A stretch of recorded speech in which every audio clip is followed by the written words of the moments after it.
Another quiet day here in Durham, North Carolina. I'd actually just gone outside and thought it was a little bit on the warm side, probably about like around 83 degrees or something like that. Definitely partly sunny and definitely some good weather. Of course, folks are paying attention to what's going on in the world, whether that's the things that are going on at our border or whether that's the things that are going on with the new government that is coming into place in Israel, or whether that's things that are happening in terms of folks getting vaccinated and all of that. So a number of these things are happening in our community and in our world. And of course, we're going to find out more about what folks' thoughts are about a number of these things. And who knows, we might have some folks that pop in and have their conversations as well. I know I was talking to definitely Brian Schulman and Tim Sohn and some other folks, and has actually had the pleasure of seeing Tim Sohn and Nancy have a conversation around some of the things that are going on in his life. And of course, we do know a lot of people are fighting various things and definitely are still giving us positive messages as they continue to do on a regular basis. So definitely always great to have these amazing conversations and to have folks join us on a regular basis. So looking forward to seeing who's going to pop in on the radio show with Marc Lee on today, and what kind of guests we might have and what kind of conversations and all of that. And definitely glad to be here on Pod TV. Glad to share the wisdom that I've got, or the wisdom that I'm trying to accumulate, because, we are always constantly learning, constantly trying to develop new ideas, new thoughts, and all of that. So definitely want to thank folks for joining us here on the network. And definitely, I know earlier today, me and Shaquille and others were having conversations around a number of things, including what's going on in the Olympics and even some of the newer news about what's happening with the vaccine and along those lines. So definitely always great to have these amazing conversations and seeing how folks are doing in that regards.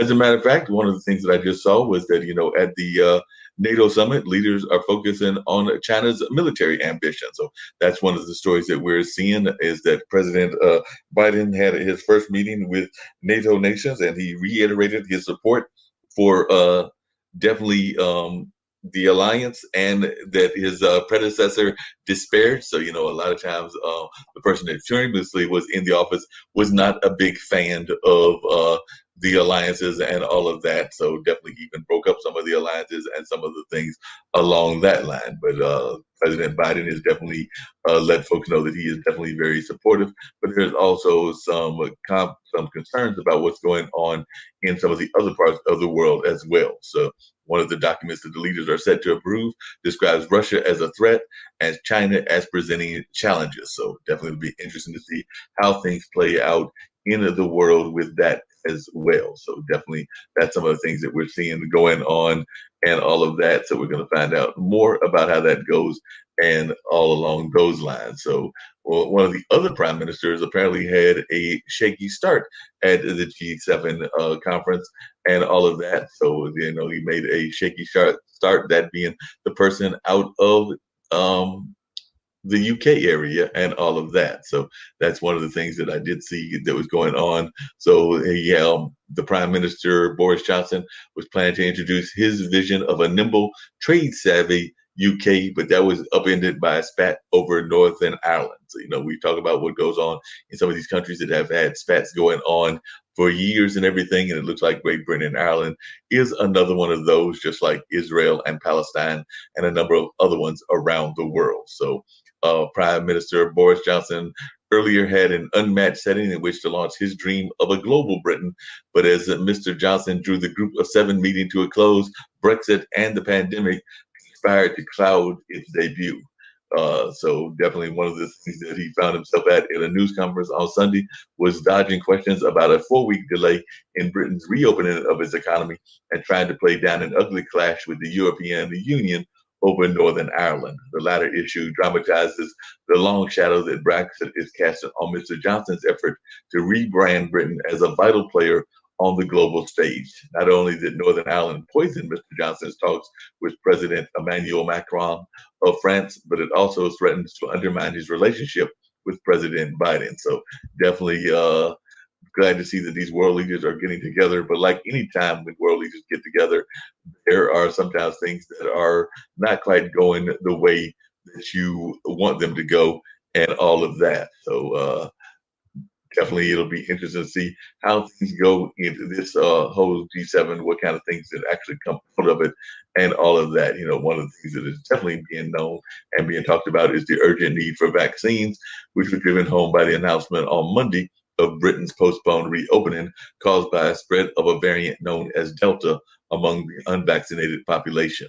On Sunday evening, which was yesterday evening, Mr. Johnson left Cornwall as soon as he saw off his guests so he could huddle with advisors in London over the latest scientific data on infections and hospitalizations. So he was saying that when you've got a coronavirus raging around the world, 1 billion doses by next summer is not a deliverable worth mentioning, said Jamie Drummond, who co-founded the advocacy group One with Bono, which is the lead singer of U2, as many folks in the music world know.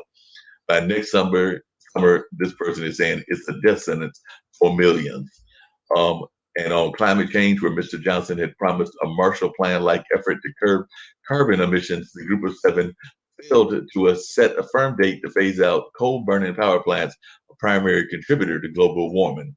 The Prime Minister will get another chance to nail down commitments in November at the United Nations Climate Change Conference in Glasgow. Still, it's not a failure to strike global deals that apparently caused the most headaches for Mr. Johnson. It was the jarring intrusion of Northern Ireland into the proceedings. So definitely looks like Northern Ireland is going to make themselves felt in the proceedings as well. So definitely that's some of the things that are going on in the world. Of course, you do know sports is happening as well. And of course, we've definitely got tennis going on.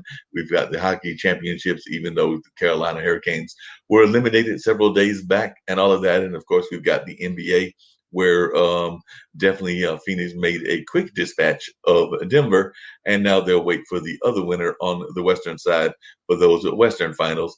And of course, we still got the four teams battling it out on the East, with Philadelphia up 2-1 and Brooklyn and Milwaukee tied at 2 apiece. So it's going to be a while till we figure out a winner from the East and which of those winners will go up against each other. And we still got to figure out the other winner on the other side of the West bracket. So still got some things to go before we figure out who the NBA championship is going to be and all of that. So it ought to be some interesting conversations along that lines as well. So definitely looking forward to hearing what more people have to say about these things and all of that. So definitely that's some of the news that is going around our world and all of that. So, but as a matter of fact, we've got interesting news from the Vatican. They were warning the U.S. bishops not to deny Biden communion over abortion. So conservative American Catholic bishops are pressing for a debate over whether Catholics who support the right to an abortion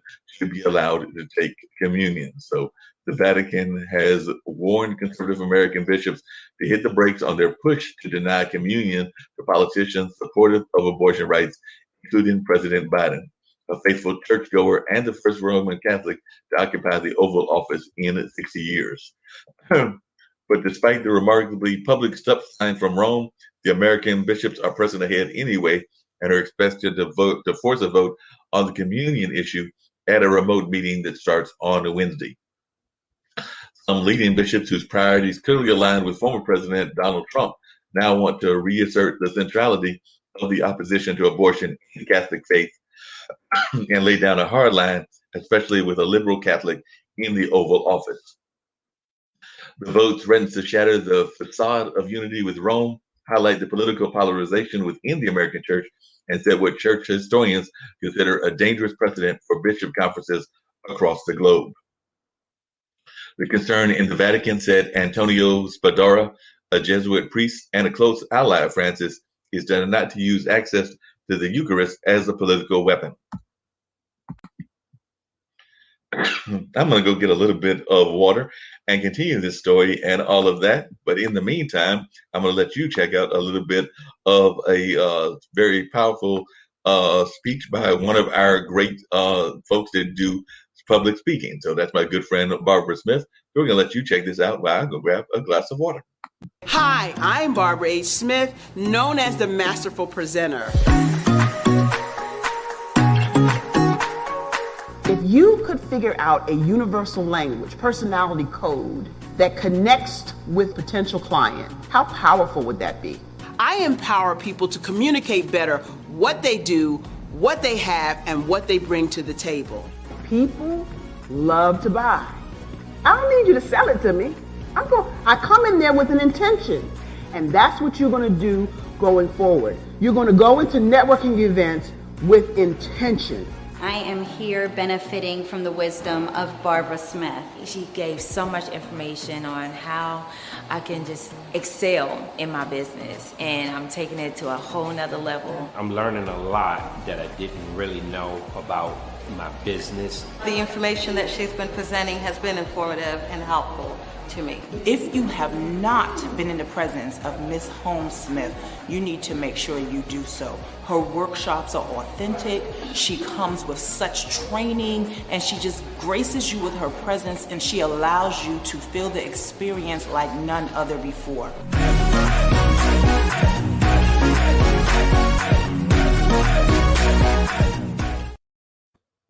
See, being in business, regardless if you're a non-to-business or any type of business, is about connecting. It's about hearing new information that can drive you forth. It's more about coming together with people with like minds in order to make your business grow. You don't wake up wanting to be mediocre and just do just enough. You want to excel. You want to be a master in your craft. You want to take it to the next level. So it's not going to happen by accident. So you have to be mindful and think of what can I do today to help take me to the next level. The truth is, your life will only change when you get new information. Your life will only change when you move forward with another level of thinking. This expo is about new information and moving your life to another level.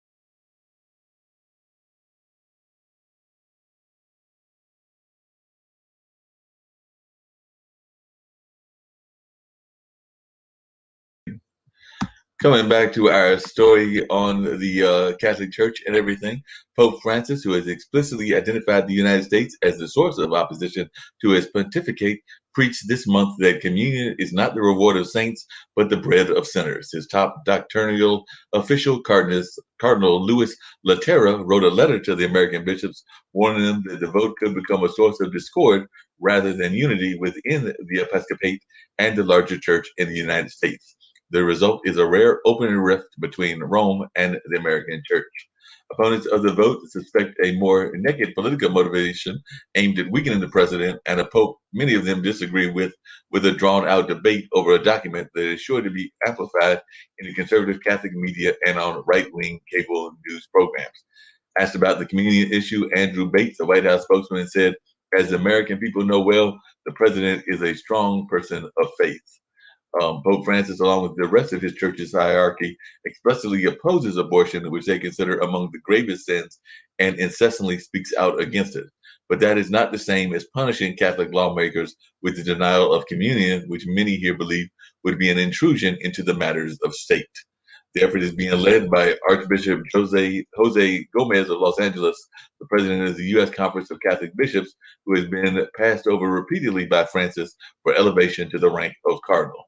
The focus of this proposed teaching document, Archbishop Gomez wrote in a memo, is how best to help people to understand the beauty and the mystery of the Eucharist as the center of their Christian life. The conservative American bishops are largely out of step with Francis and his agenda of putting climate change, migrants, and poverty on the church's front burner.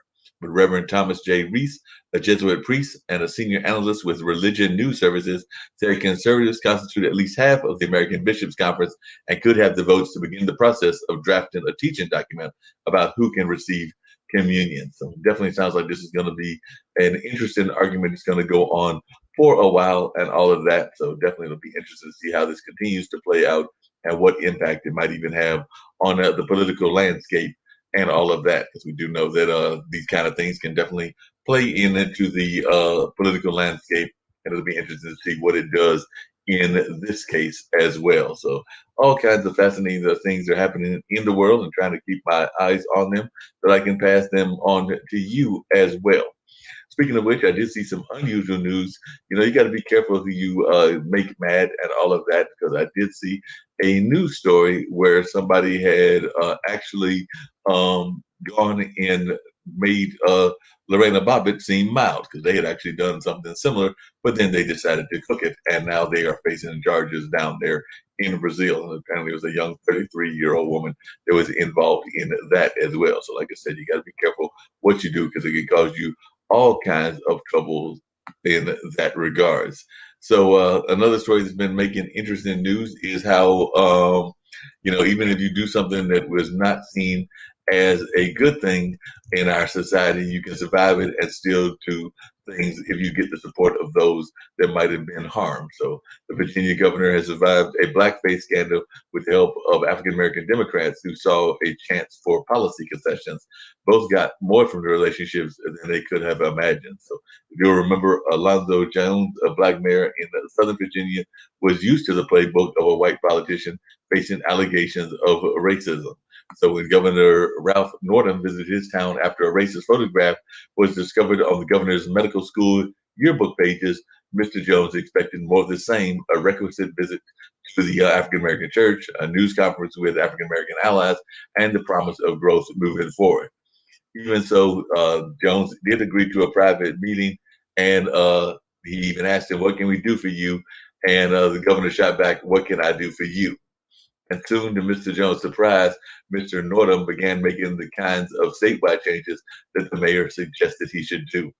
On a national level, Mr. Northam may forever be enshrined as the Democrat who defied calls to resign in the face of unquestionable racism. A photograph on his yearbook page that showed one man in blackface and another in a KKK costume.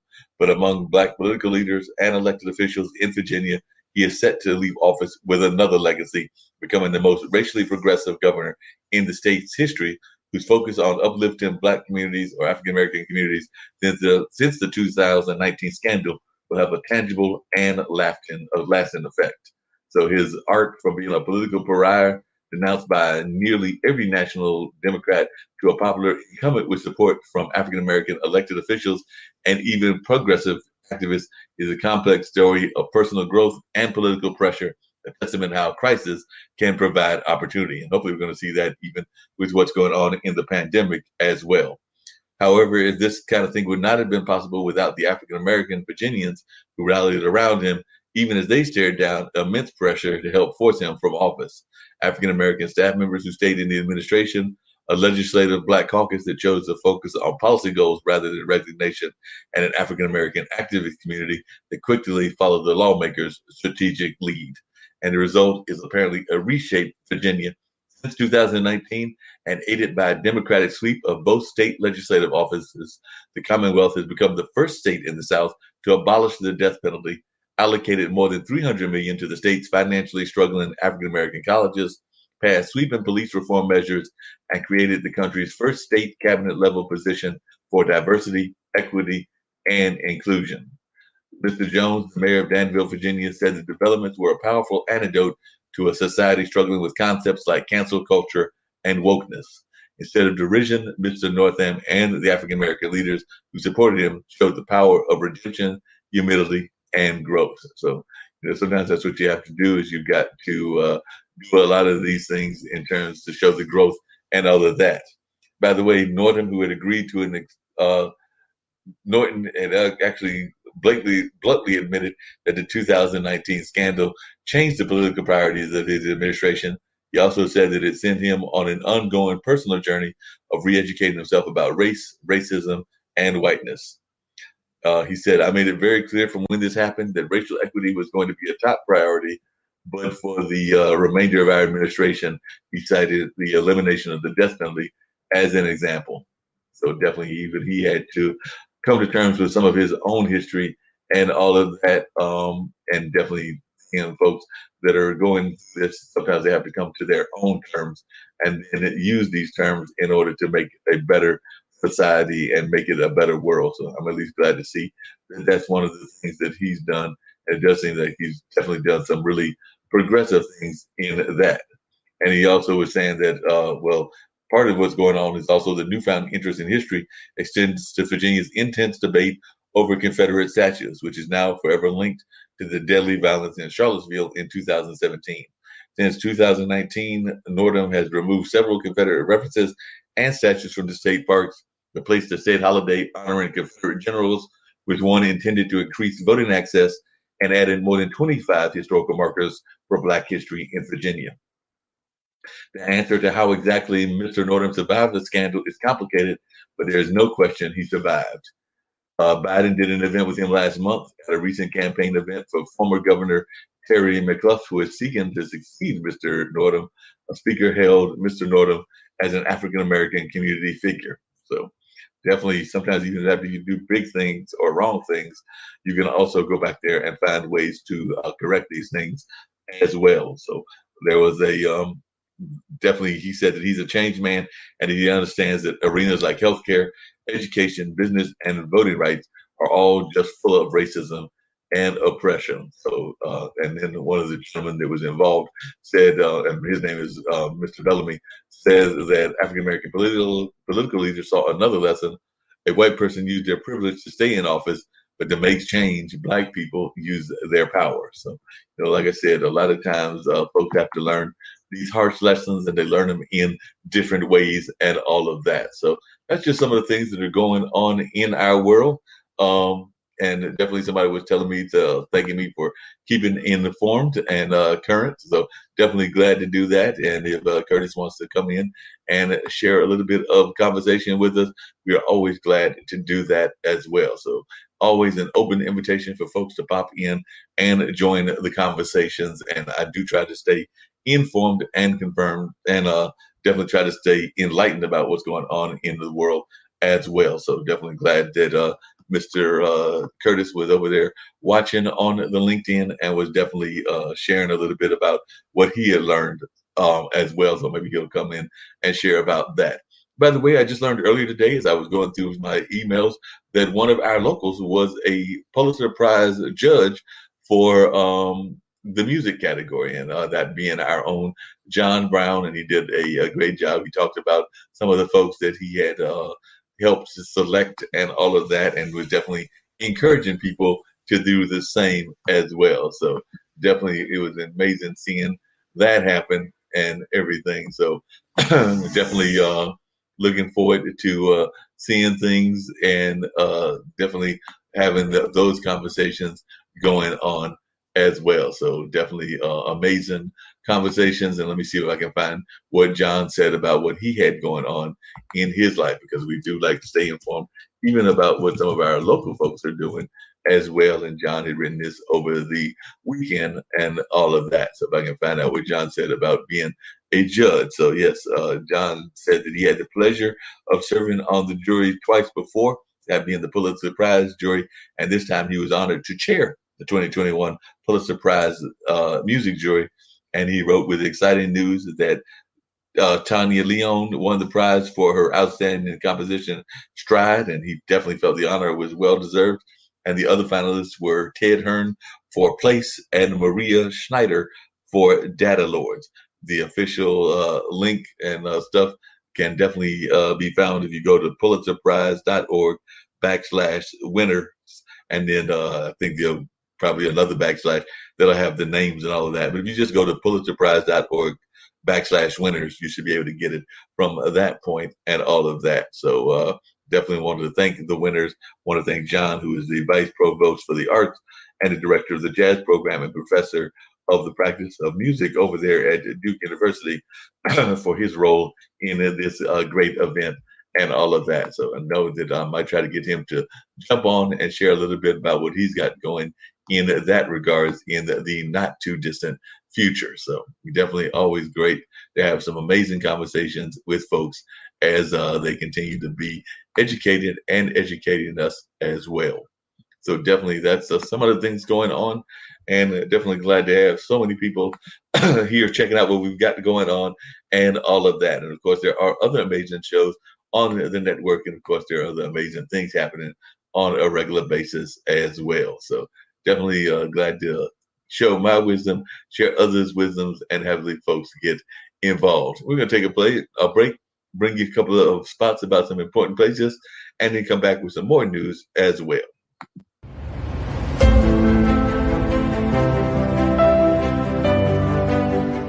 I love to introduce somebody really awesome. He is a master of training other speaker, and he is a great speaker because I saw him speaking, and he hardcore. He looks like athlete. He looks like a fighter. But when he starts speaking, he speaks with a real warm heart and really touch people's heart and really fascinate people. Here's to the crazy ones, the misfits, the rebels, the troublemakers, the round pegs and square holes. They're not fond of rules and they have no respect for the status quo. You can quote them or disagree with them, glorify or vilify them, but the one thing you cannot do is ignore them. Because they change things, they push the human race forward. And while some may see them as the crazy ones, we see genius. Because the people who are crazy enough to think that they can change the world are the ones that do. Ruben West communicates by connecting with his audience when he presents and when he's sharing a key message. Being able to connect and communicate your instructions clearly is a masterful skill. The ultimate professional. Ruben is a guy that not only teaches a message, but also demonstrates the message. He's helped me to craft my art, and I'm sure he'll help you to craft yours. Very accomplished international speaker, being able to just connect to any audience, no matter where they come from or what kind of people they are. He helps you and serves you in every kind of way to elevate you as a speaker, and I highly recommend him. He is a people's heart connecting scientist with a using instrument of your voice and your appearance and your heart, touching people's heart. His communication is unmatched. I'm Australian, he's American, and it really makes no difference as to our culture and where we have come from, because his message, the way he communicates it, is from humanity. Find a way to take the next step. Thank you.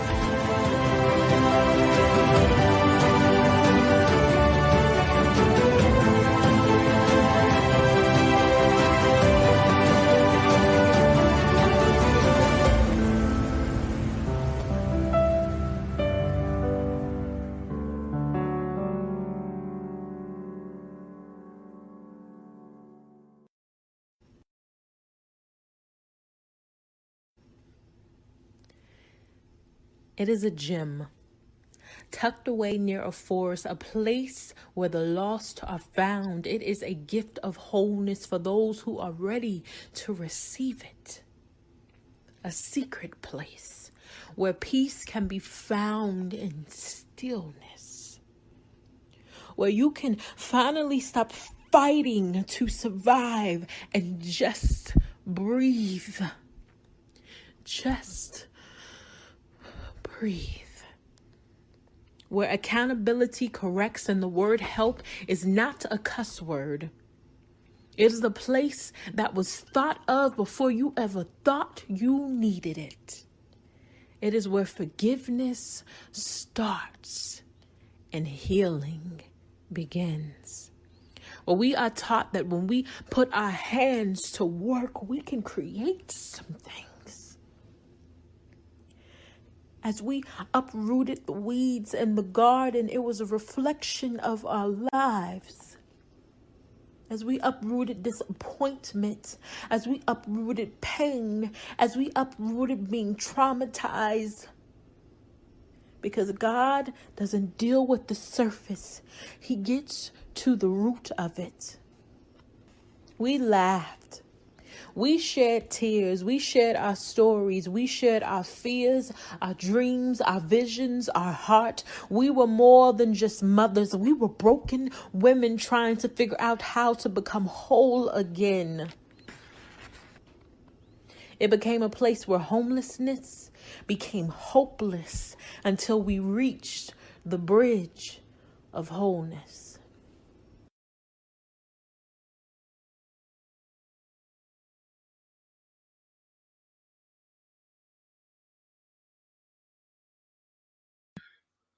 All right, so that was some important things that were said right there, and of course, we still got more interesting information that we want to share with you as well. So definitely have a number of things going on, and of course, there was the powerful expo that was going on earlier, the Black Business Expo, and all of that. So a number of things have been happening, and of course, we're trying to keep you informed as much as possible to find out what you've got going on and things along those lines. By the way, if you've got comments like that other gentleman did, you can definitely leave them on the comment board. And of course, we love hearing from our folks and hear what they've got going on in their world as well. So definitely anybody that's interested can definitely jump on board and check out what we've got happening all of this.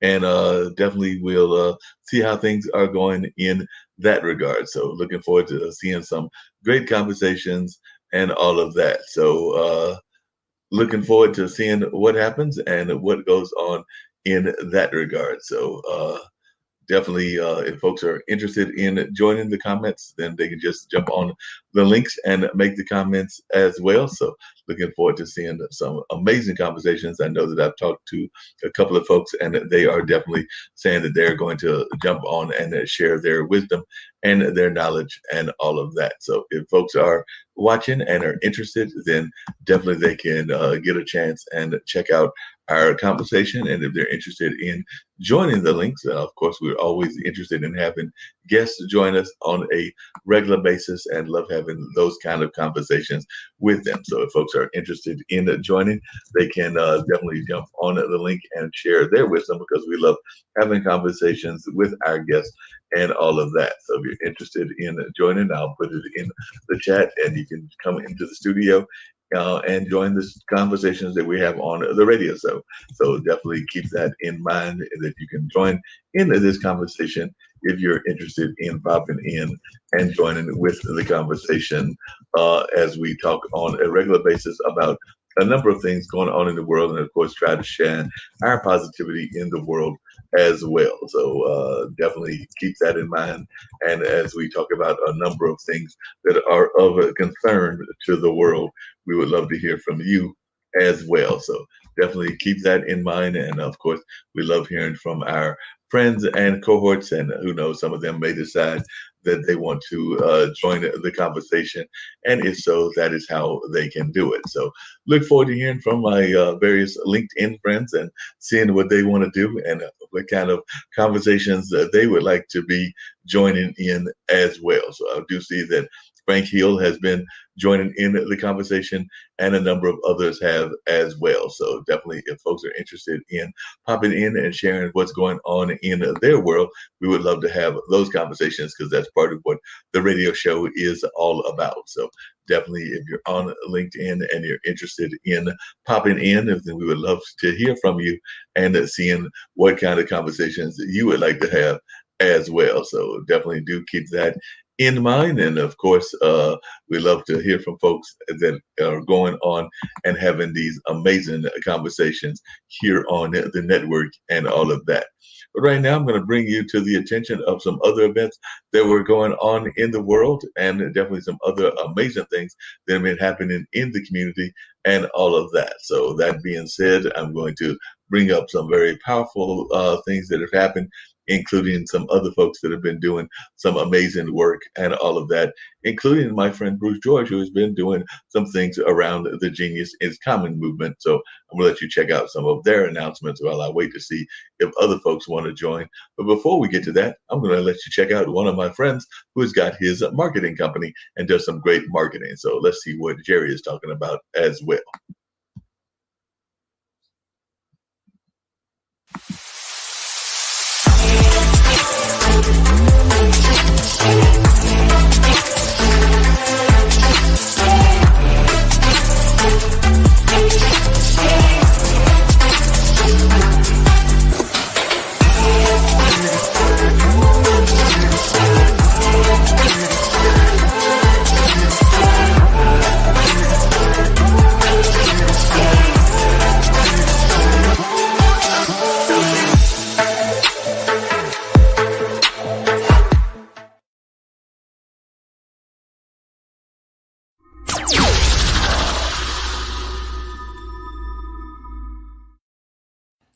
I am Sharon Lee, and my genius is video.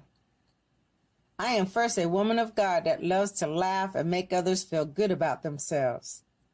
I am the founder, creator, and owner of Video Mania Marketing Production Agency, a creative and visionary leader.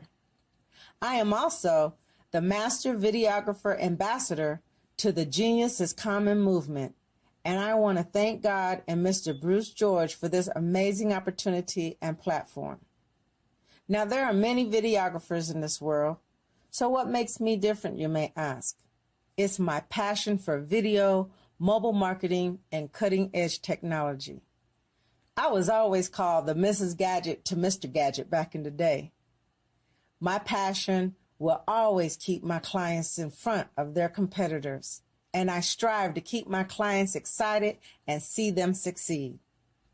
The fact that no one does video like I do, and I don't do video like anyone else, that is my genius, and I own it. From 3D life-size lip-sync avatars, live footage action logos, live footage and photo cinemagraphs, also known as GIFs, to sketch-to-photo or sketch-to-video explainer videos, and live event recordings, and so much more. Your videos are on steroids. Video email marketing is here. I show you how to leverage video with email, video newsletters, even video sign-up forms and autoresponders. You don't have a list? No problem. I can help you with that too. I work with clients who want their message told in a unique way that grabs attention, keeps interest, and compels to take action. We work together not on just a video, but a video marketing strategy. Video is here. So don't leave your money on the table. Don't be the one left behind. You have a genius in you too. Your genius is that special something that you do that no one else can ever take away from you. Whatever it may be, no one can do it like you do. Your special touch and your special way makes you a genius in who you are. Everyone has a genius in them. Don't let the world put you in a box or classify you. Own your genius. Join the movement and let me help you announce your genius to the world, because genius is common.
Dr. Vowero Otomewo Oriaki, popularly known as Dr. V or Lady V. I'm a best-selling author, a confidence coach, a motivational speaker, and a next-level strategist. The genius in me is the confidence in me.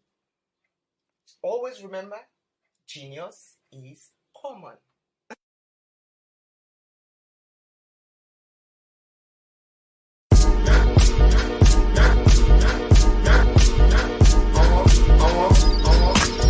Makeup by Holly Beauty Partners is a collective of hairstylists, makeup artists, and fashion stylists who bring beauty services to the masses.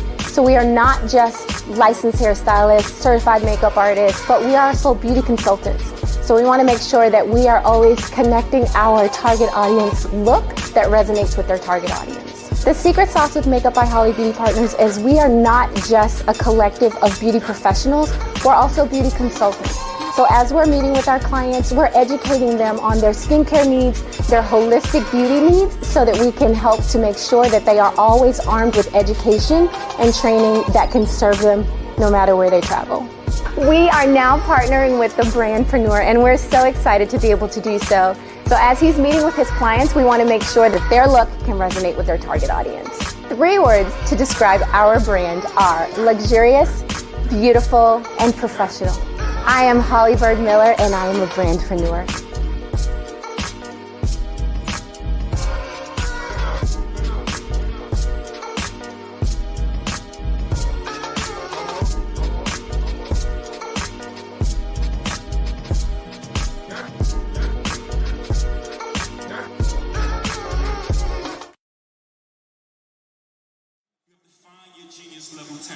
Do you have to believe in it so hard because people put their shit, their insecurities on you?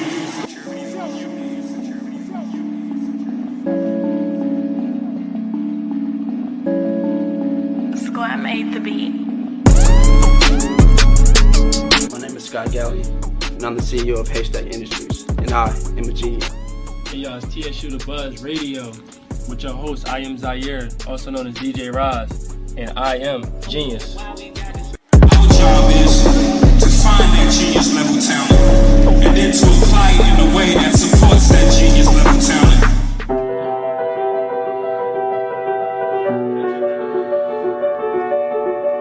My name is Mariah Lee. I'm a musician and I am a genius.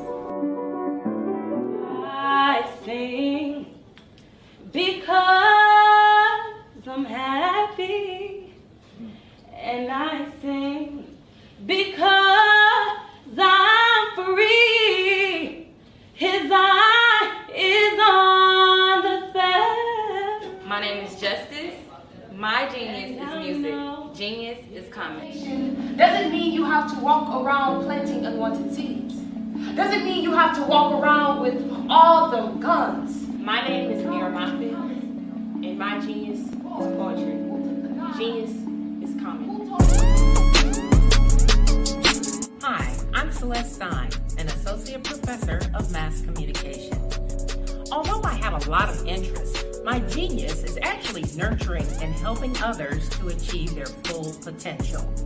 I currently teach at Tennessee State University, where genius is common. I am a genius. My name is Gabriel Golden. I'm a student at Tennessee State University, and everyone has a genius in them.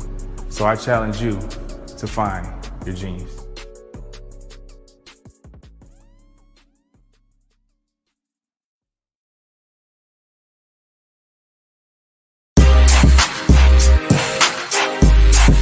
I'm Jaha, Chief of Talkoa of Texas, artist and entrepreneur. My genius is master building. Master building with what's in my hands or nothing at all.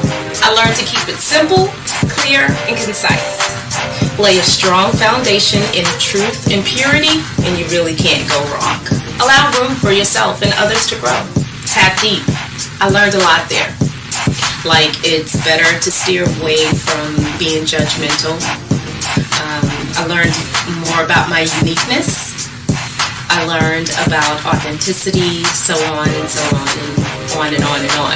I realized I didn't have to spend my time being in competition because I already won. You don't have to spend your time always competing against people. You're already a winner. Allow yourself room to grow and allow others room to grow. To learn yourself, to learn what your genius is, and to be the best you, to be the best genius that you are. This is our individual journey, as well as our collective journey. And it's not so much that we have to explain ourselves to people to help them to get us, because they're probably not going to get us anyway. You'll know when you struck that genius goal, because you'll freely share, and you'll share it with great love and wisdom. Whatever you want, know it, be it, and do it. Don't be afraid to live it out. Be the inspiration. Be the miracle. Be the dream. Be the love. Be the success. So, what's your genius? Own it. Go fearlessly. We are innately wired with genius. Pay it forward with good intentions. Genius is common.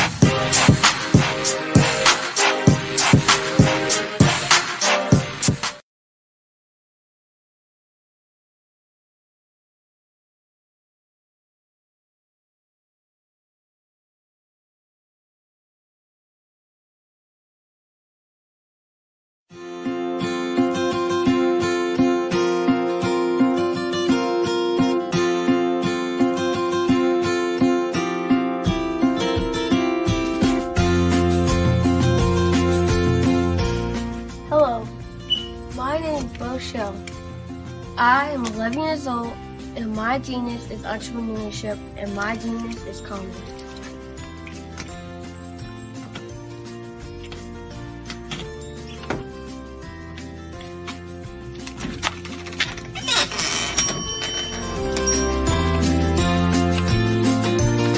I have been hard at work, and my genius said at the age of 8 when I asked my parents to buy me an ice cream cart for my 8th birthday. Why? Because I love ice cream, and I knew that 99.9% of the world loves ice cream too.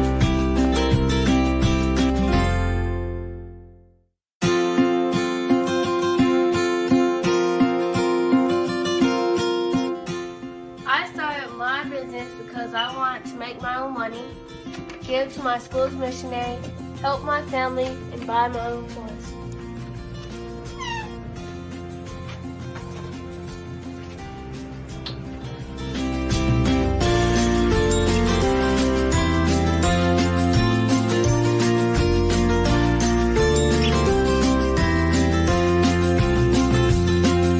While working in my genius, I have learned a lot about business and what it takes to be successful. I quickly learned that hard work, determination, and perseverance are the standard qualities you need to succeed.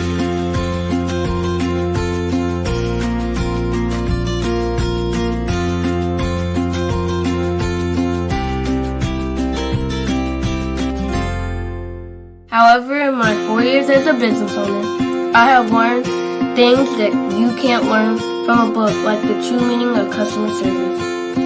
Great customer service is how you sincerely say thank you to each person who spends their money with you.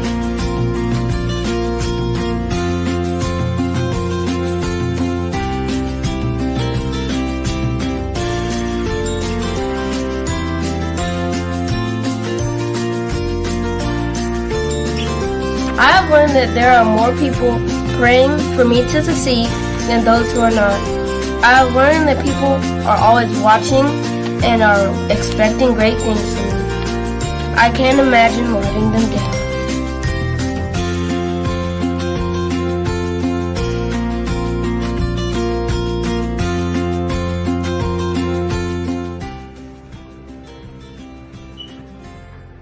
I have learned that I must lift as I rise, and that I must be my brother's keeper.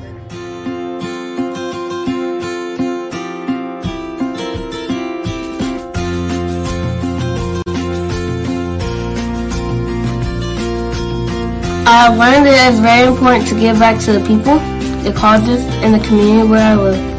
I have also learned that once I become a billionaire, I will be well on my way to becoming a billionaire and to changing the world by providing jobs and opportunities to others.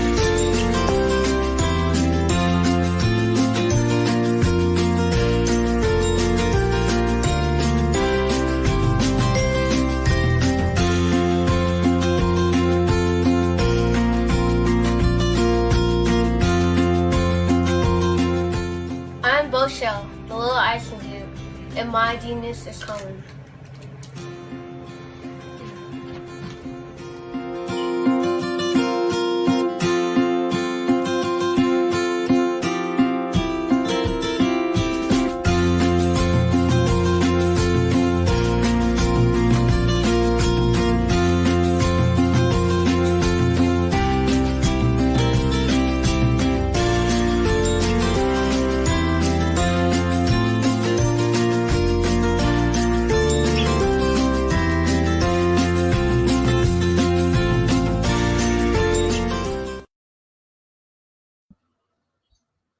All right, folks, back with some more interesting news and everything.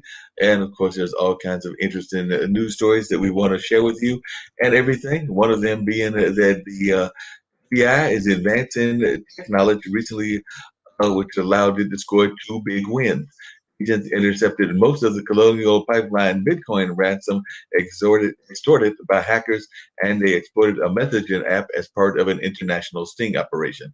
But experts, including law enforcement, tech specialists, and prosecutors, tell the New York Times that the breakthrough are a drop in the bucket and can encourage criminals to go even further underground. Law enforcement agencies are investing in data extraction tools and having an easier time accessing data from the cloud. Still, they say tech companies and lawmakers can do more to help.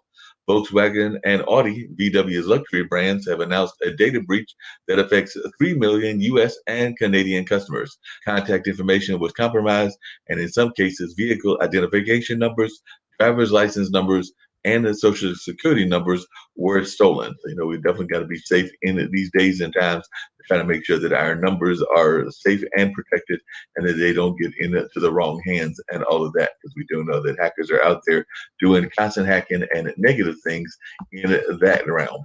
And by the way, it looks like Facebook has got a competitor that may be gaining ground. So that's always interesting when we see folks that are gaining ground in that space. And I'm actually part of this particular page as well, and it does have some advantages. But social network Nextdoor has gained ground on its rivals over the course of the pandemic, writes Axios, with 1 in 3 U.S. households now on the platform. The app connects users on a hyper-local level, allowing them to share information about neighborhood services, missing or lost pets, and other community concerns. Unlike similar sites, it requires users to use their real names and addresses. But despite these safeguards, the platform hasn't been able to completely avoid contentious national debate and controversy. But like I said, definitely I've been on that site and definitely seen all kinds of conversations. I think I've even seen conversations about pets, definitely conversations around some of our local politics, including wondering about things dealing with our school board and I believe the county commissioners and a number of other things as well. And definitely some interesting sightings of definitely at different animals and other things that have been on that website. So yeah, definitely I'm a fan of Nextdoor as well. So definitely on Facebook, but also on Nextdoor, and always interesting conversations when that happens. So definitely glad to see that was going on, and glad to see that more people were checking that out. By the way, Novavax announced Monday its 2-dose COVID-19 vaccine has been shown safe and is 90.4% effective against symptomatic infections in a phase 3 clinical trial. And I've learned that some of that work has actually been done here in the Triangle. The biotech firm plans to file for authorization with the FDA in the third quarter of this year. If authorized, it will join 3 other COVID vaccines, Pfizer BioNTech, Moderna, and J&J, already approved for emergency use in the U.S. A federal judge in Texas dismissed a lawsuit brought by hospital workers in Houston who claimed a mandate to be vaccinated against COVID-19 was unlawful. The FDA also told Johnson & Johnson to discard about 60 million COVID-19 shots produced at a Baltimore factory over contamination concerns, according to an anonymous source. And while the number of vaccinated Americans remains high, the rate has slowed, with close to 1/3 of the Americans still hesitant about getting the shot, according to the New York Times. So we do have a lot of folks who are still hesitant about getting the shot, still concerned about what kind of impact it could have on them and all of that. So definitely, but it does seem like things are slowing down, and that is a good thing as we start getting maybe closer to herd immunity, or at least maybe the pandemic just waning down. So predictions of a great resignation appear to be coming to pass, with the share of workers leaving jobs at 2.7% in April, the highest level in more than 20 years, according to the Wall Street Journal, citing U.S. Labor Department data. The elevated quit rate is a stark contrast to a year ago when workers were focused on job security during the pandemic. Economists say employee churn is a sign of a healthy labor market and higher worker confidence as people leave for better prospects, even during a still shaky economic recovery. And it looks like a COVID alien NFT has sold for a pretty ridiculous amount, $11.75 million. and all of that. So it'll be interesting to see what this guy say. A billionaire buyer has snapped up a rare CryptoPunk NFT called COVID Alien for $11.75 million. According to CNBC Make It, it's one of the 9 blue-skinned alien punks and one of 175 wearing a mask. Sotheby's says Thursday sales set a new world auction record for a single CryptoPunk. According to Barron's, there are some 10,000 CryptoPunks, which are pixelated characters created by 2 software developers in 2017 and minted on the Ethereum blockchain. So definitely, folks are going out there and getting all kinds of interesting things. And I can probably think of a lot of things that millionaires and others could do with that kind of money versus getting a digital painting and all of that. But who am I? I don't have that kind of money. So maybe I shouldn't be the one to complain. But definitely I can think of a lot of things, even in terms of helping society, that folks could do if they had that kind of money. But, I'm not the one with the cash. And if they want to do that, how can I argue with them? While many employees are mulling career changes as the economy reopens, younger ones are raring to return to the office. Almost 60% of white-collar staff aged 21 to 30 said that working in a modern collegiate office environment has become more important to them over the past year. According to Bloomberg, which cited a Sharp Corporation survey, believing WFHA has in some way hobbled their career. So the majority favor at least a hybrid work model post-pandemic, according to a separate Citric poll. So definitely I know a lot of folks that are hoping for that hybrid version of work and all of that, not hoping to have to be in the workforce in its traditional form and all of that. So it'll be interesting to see how things continue to play out on the world economy and all of that. So there appears to even be a great divide with return to office, according to an article that I'm seeing. But as well, Goldman Sachs employees flooded back into their Manhattan office after being called back on Monday, just a short distance away. Citicorp headquarters remain bare. Citicorp said it won't recall more of its staff until July, offering employees alternate options like hybrid schedules. Meanwhile, J.P. Morgan and Morgan Chase and Company has moved quickly to refill its office, but Bank of America isn't expecting a broad return of staff until the fall. With no 2 Wall Street firms taking the same approach, the city's economic optimism is being met with anxieties inside the workplace, including losing remote worker flexibility. As companies draft return to office plans, a growing number of employees are putting pressure on workers to get vaccinated, asking them to prove vaccination status. Staff returning to work may no longer have assigned workspaces, but rather hot desk arrangements, which require making reservations.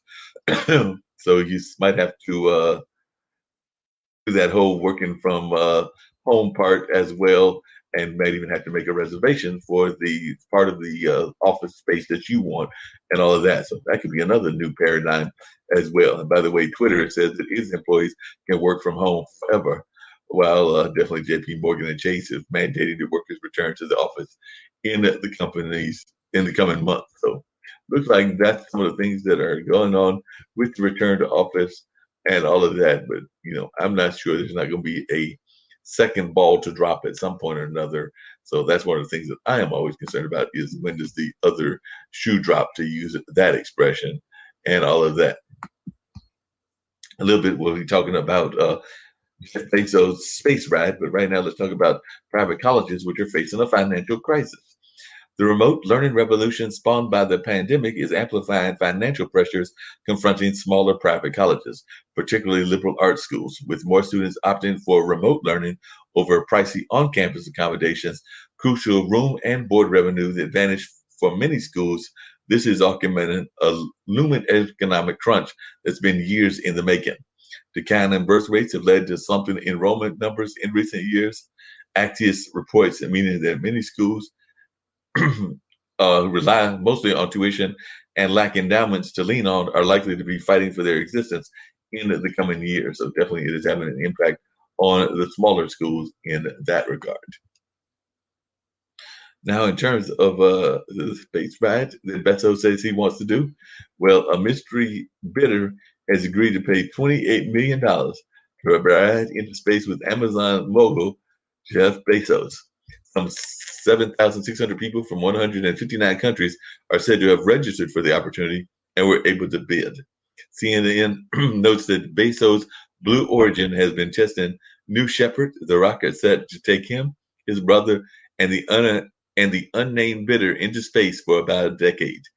Its 15th uncrewed test flight went off without a hitch in April, and the 11-minute suborbital flight is scheduled for takeoff on July 20th. So that'll be sometime next month that will go into flight. But it does look like Jeff Bezos, along with his brother and possibly some unnamed bidder, are looking to go into space and apparently stay there for some number of years. So who knows? Maybe he's thinking when he comes back down, he would have figured out the secret to life, or maybe even the fountain of youth. But I'm trying to figure out why anybody would even want to go live up in space unless they know something that I don't know. And that is all quite possible and all of that. But I am curious to see what folks' thoughts are in that regards and whether they're going to go and do something along those lines. But, folks have different reasons for the things that they do. And I would be interested in finding out folks' thoughts about going up into space with Bezos, not just going up into space, but going into space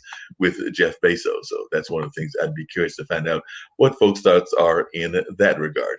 Don't forget that at 4 o'clock, we've got Mullins, Music, and Memories. And of course, at 7, we've got Straight Talk with Dean and Mark. And by the way, we're going to do it this Monday. We did it last Monday. We will take a break next Monday because Dean has got an anniversary coming up. And I'm not going to be the one getting in the way of anniversary love and all of that. So y'all might think that I'm wrong, but I think that I'm going to stay out of that kind of trouble if I can help it. So we're going to take another little brief break, and then when I come back, I might give y'all a little dose of one of the interviews that I had the pleasure of doing last week. So I look forward to y'all checking this out. And it was an interview that featured definitely some great conversation around immigration. So y'all may be interested in that. So I'm going to bring that up very shortly as well. And of course, that'll take us up to about the 4 o'clock hour when we do Mullins and all of that. But right now, we're going to take a break. And then I'll bring you this interview that we did with Tamika Watson about immigration. Hello, my name is Kiasi Helm, and I'm 14 years old. I think my genius would probably have to be setting goals and achieving them. I say this because ever since I was young, I always wanted to be an author, and at age 11, I ended up achieving this.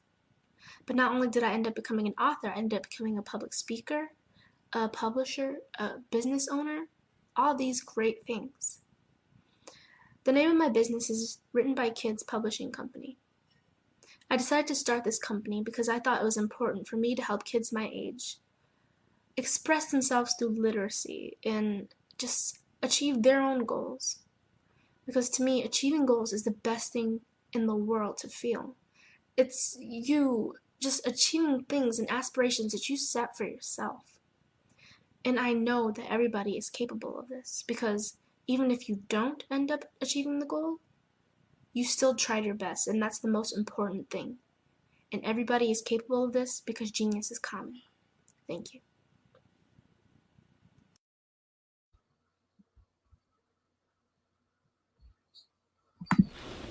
So when I heard about the whole concept of genius is common, it was something I had to be a part of, just simply because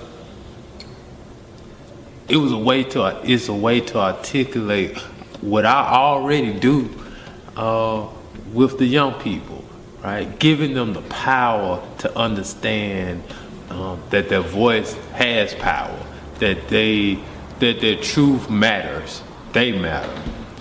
We all have gifts, and my genius is helping others to explore and unlock those gifts.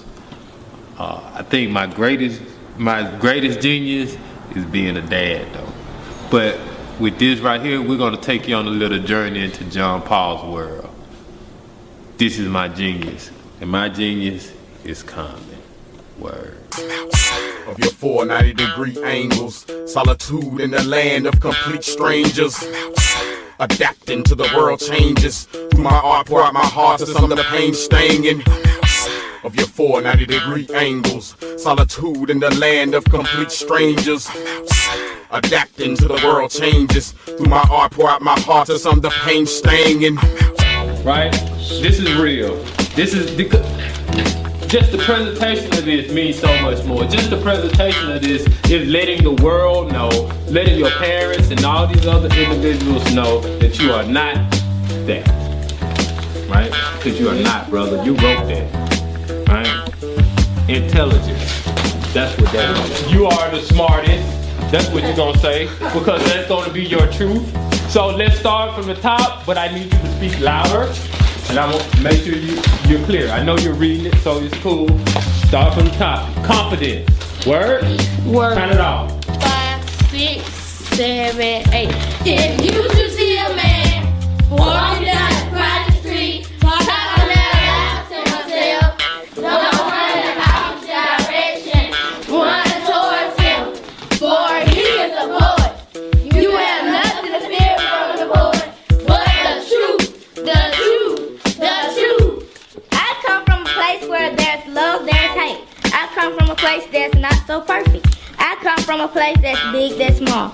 I come from a place where people play and fight. I come from a small town where people sell narcotics, kill each other, and be greedy. My mama loved me too much to be on the streets. People rather sit on their behinds and complain, want to take but don't want to love.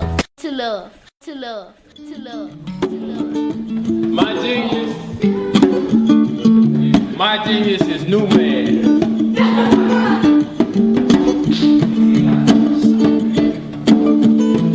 Sweet home Alabama, where the skies are blue. Sweet home Alabama, Lord, I'm coming home to you. See, I am from the land of ham and grits, where we stay caught up in it, where we ain't quick word for we stay flowing our emotions down in these sticks. We keep dirt on the tires, taps on the telephone wires, and everybody you meet is potential liars. Y'all welcome to the ham. See, it's the land of political scams, and the whole government's a sham. They only fix potholes at election time, but you be hard pressed to find another city as raw as mine. This is the place where MLK got locked up that one time, where I spend most of my time getting powered up to shine. Cause around here, I'm something like a super saiyan. Sometimes I be talking crazy and y'all don't understand what I be saying. On every corner, somebody praying. See, it's a lot of churches. That's why they call it the Bible Belt. When I was little, I found out how twisted switches felt. It snows sometimes, but it always melt, cause we stay hot down here in what? Sweet home Genius is common. My daddy said that this right here is grown man music.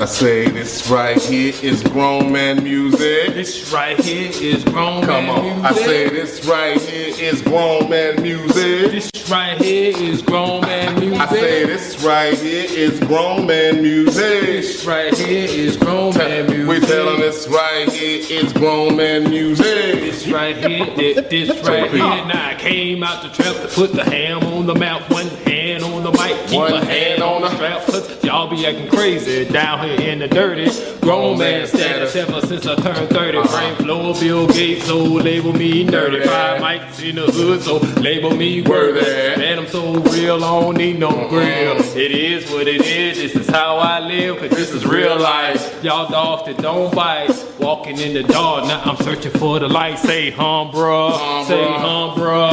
You ain't spitting the truth, now what you spitting for? Yeah. Say go and get your own, what you waiting for? Just use your head for what he made it for. This a grown man thing, holler later, bruh. Say this right here is grown man music. This right here, this right here. I say this right here is grown man music. This right here, this right here.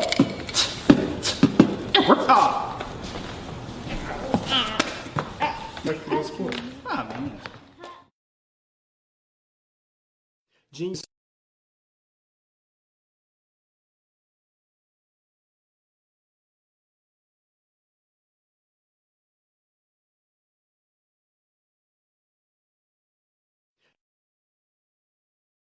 Genius is common. I'm Alan J. Bryson, and my genius is motivation. One thing I want to share with you is a story about the pressure to be where you want to be, whether it's peer pressure or just the pressure to have what you want. When I was young, I didn't know how to swim. So we would go to the local high school and learn how to swim and have swimming lessons. Now, the way that they would help you learn how to swim is they would just pick you up and throw you in the water. And if you could swim, then you were fine. If you couldn't, then they would save you and say, look, until you learn how to swim, you stay in the shallow end.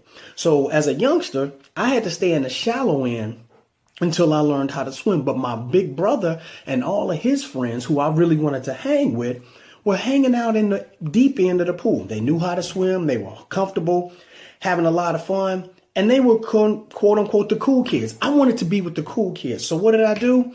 That pressure to be where I wanted to be forced me to do whatever it is I had to do to work to get to that deep end of the pool. One day I went down to the end and told the lifeguard, I'm ready to swim in the deep end. He said, are you sure?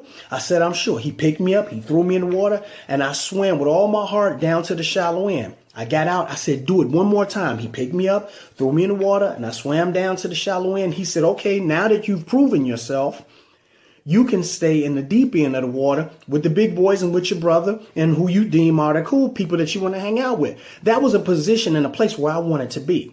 So what I'm saying to you is, in your life, there's going to be a position that you want to be in, whether it's to be wherever you want to be in school or be wherever you want to be in your career. And there's going to be a sense of pressure to be where you want to be. Use that as motivation to get where you need to be. So if you are in the shallow end of the pool of life, it's time to start working as hard as you can to develop your swim skills so you can make it to the deep end of the pool. If the deep end of the pool is where you want to be, now is the time to start working on your stroke and working on your breathing and doing everything you can to make sure that you get to the deep end of the pool, because that's where you want to be. Don't look at the people at the deep end of life and say, well, I'm hating on them because they have what I don't. You don't talk about them. You talk to them and say, hey, how did you get to the deep end of the pool? How did you learn how to swim that fast? So in my circumstance, the pressure of wanting to be down at the deep end of the pool was so great. I worked my behind off and did whatever I could to make sure that the next time I was thrown into the pool, I could prove my swim proficiency to make sure that they knew that I could swim and I could be in that spot where I wanted to be. The same thing happens with your life. If there's a deep end or a goal that you want, now is the time to start working on that. Don't look at where people are in the position that you want to be in and talk about them. Find out what they did. Find out how do you go about strengthening who you are and what you are to get to the deep end of that pool or the deep end of where you want to be and your goals in life. I'm Alan J. Bryson. Genius is common.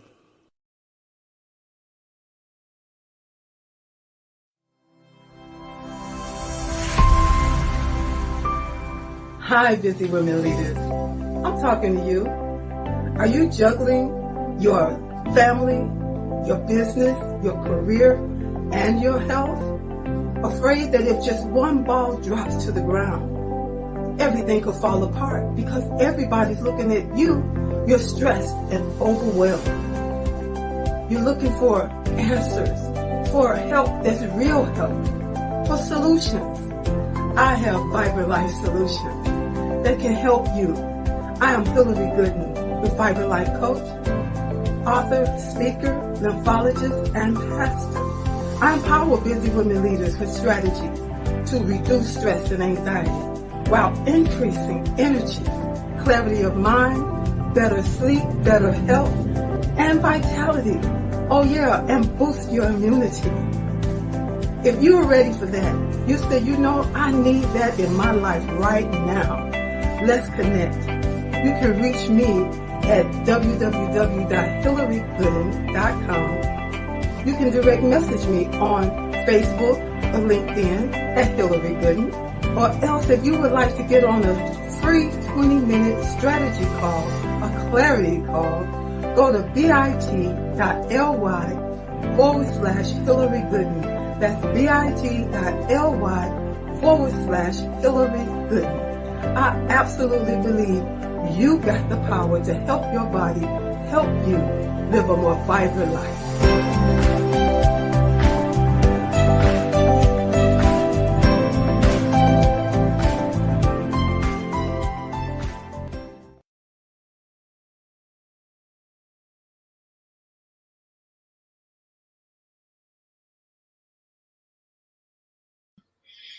So as I was saying, I'm going to bring you a little bit of the interview with the immigration attorney. So I'm going to bring that up right now, and hopefully y'all will enjoy this on the radio show with Marc Lee. And then, like I said, later on this afternoon, we've got Mullins, and of course, we've also got our show that will be featuring different folks on the Straight Talk with Dean and Mark will be coming on the audio channel. That'll be on Blog Talk Radio. Of course, it'll also be on Spreaker, TuneIn, and a number of places as well. But right now, we're going to let you check out the discussion that we had with the immigration person. And I think that y'all will definitely thoroughly enjoy this one that aired on another one of our shows. But I did want to share it with my community here at the radio show as well, since it was a powerful interview done with Miss Watson, an immigration attorney.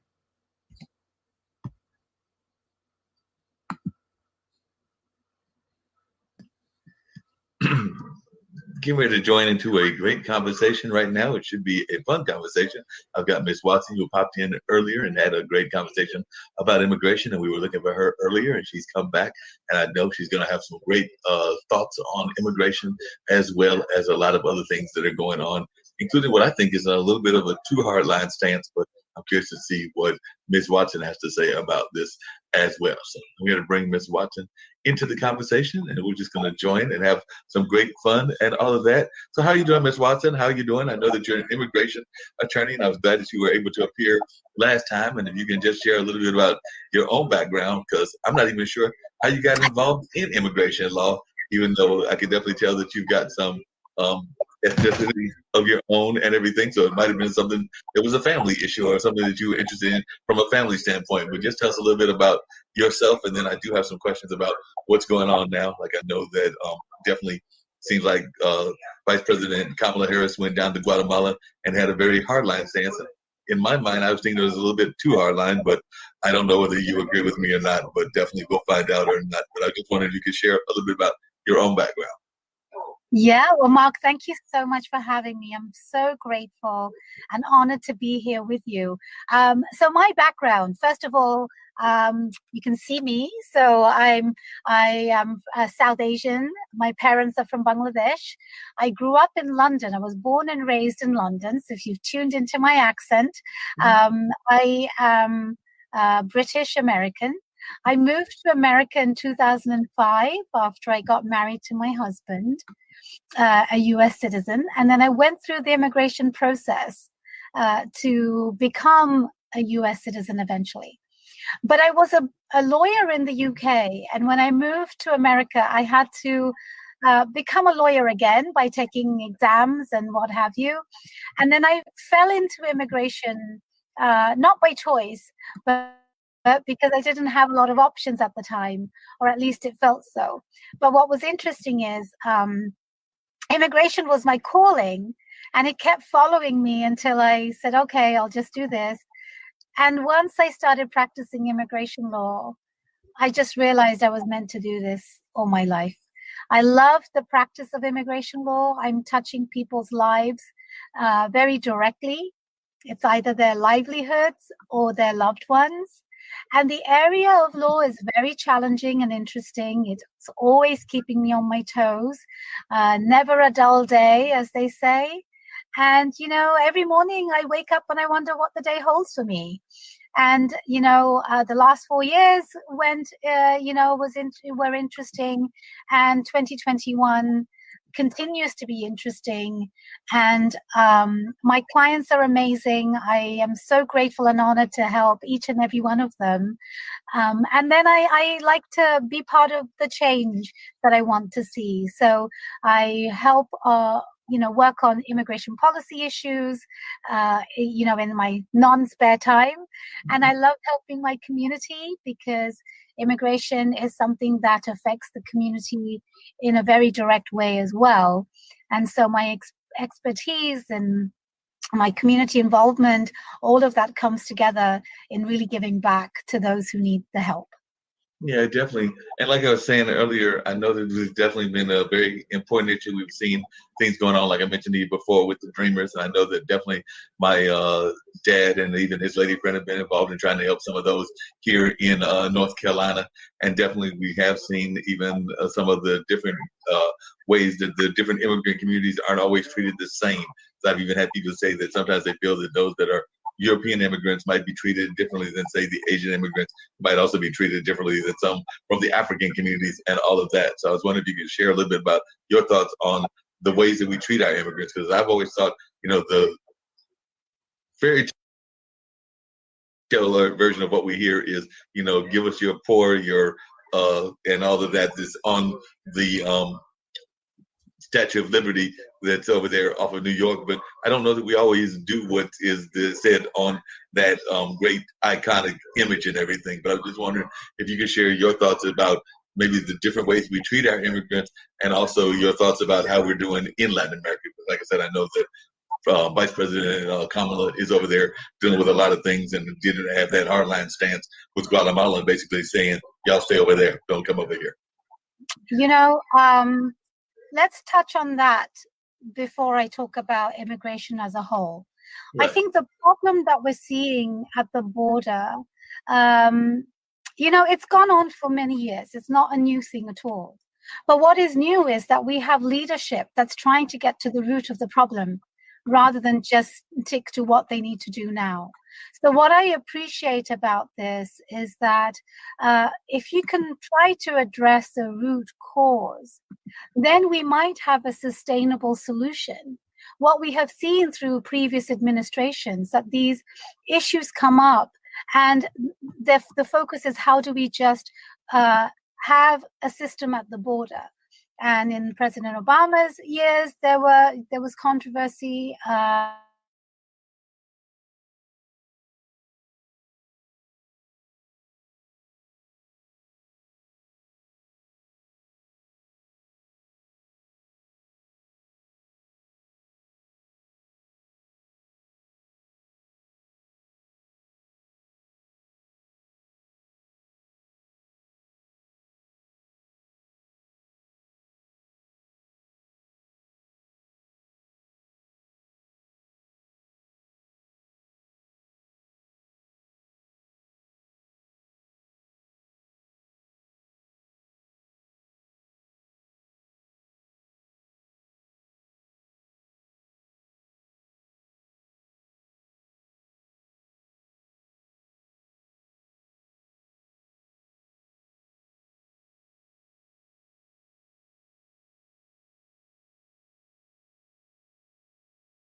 as well. So I'm here to bring Ms. Watson into the conversation, and we're just going to join and have some great fun and all of that. So how are you doing, Ms. Watson? How are you doing? I know that you're an immigration attorney, and I was glad that you were able to appear last time. And if you can just share a little bit about your own background, because I'm not even sure how you got involved in immigration law, even though I can definitely tell that you've got some ethnicity of your own and everything. So it might have been something that was a family issue or something that you were interested in from a family standpoint. But just tell us a little bit about yourself, and then I do have some questions about what's going on now. Like I know that definitely seems like Vice President Kamala Harris went down to Guatemala and had a very hardline stance. In my mind, I was thinking it was a little bit too hardline, but I don't know whether you agree with me or not, but definitely we'll find out or not. But I just wondered if you could share a little bit about your own background.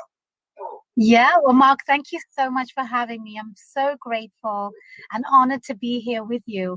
So my background, first of all, you can see me. So I am South Asian. My parents are from Bangladesh. I grew up in London. I was born and raised in London. So if you've tuned into my accent, I am British American.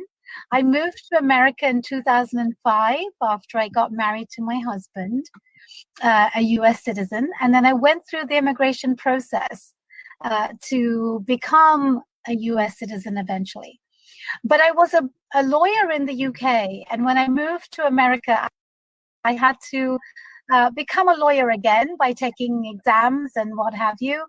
And then I fell into immigration, not by choice, but because I didn't have a lot of options at the time, or at least it felt so. But what was interesting is immigration was my calling, and it kept following me until I said, okay, I'll just do this. And once I started practicing immigration law, I just realized I was meant to do this all my life. I love the practice of immigration law. I'm touching people's lives very directly. It's either their livelihoods or their loved ones. And the area of law is very challenging and interesting. It's always keeping me on my toes. Never a dull day, as they say. And, you know, every morning I wake up and I wonder what the day holds for me. And, you know, the last 4 years were interesting. And 2021 continues to be interesting. And my clients are amazing. I am so grateful and honored to help each and every one of them. And then I like to be part of the change that I want to see. So I help work on immigration policy issues, in my non-spare time. And I love helping my community because immigration is something that affects the community in a very direct way as well. And so my expertise and my community involvement, all of that comes together in really giving back to those who need the help.